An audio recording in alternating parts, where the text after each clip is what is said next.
Nak jumper ni lama tak hidupkan apa ni.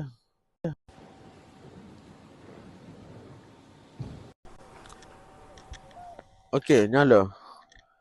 Lama kita tak hidupkan ni, mayat ni. Berapa? Seksi ke apa? Oh, aurat nah. Okey.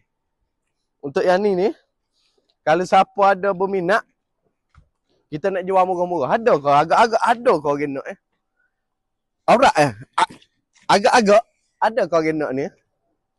Ni mayat ni. Okey. Jom kita nak jumper ni, kereta ni dulu. Dengan kereta kita ni kita nak jumper dulu.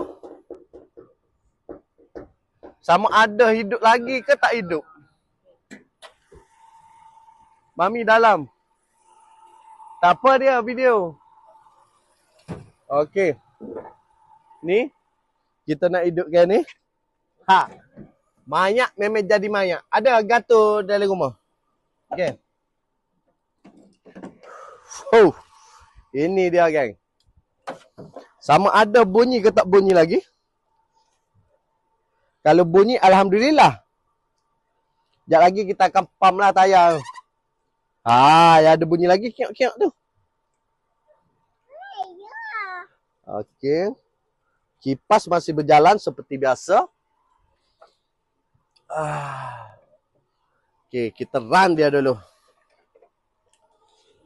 Tambah sebelah sini. Okey, tambah. Ni tambah. Jangan tertukar ni. Berasap kereta. Okey, aircon ada tutup ah aircon. Jap. Aircon mesti kena tutup aircon. Dia tak boleh. Tak boleh sana. Okey, aircon mesti kena off Aircon mesti kena off. Okey. Jap kakak duduk sana. Kakak duduk sana. Jadi nak start engine dulu. Okey, tengok gear. Okey, kita cuba start dulu.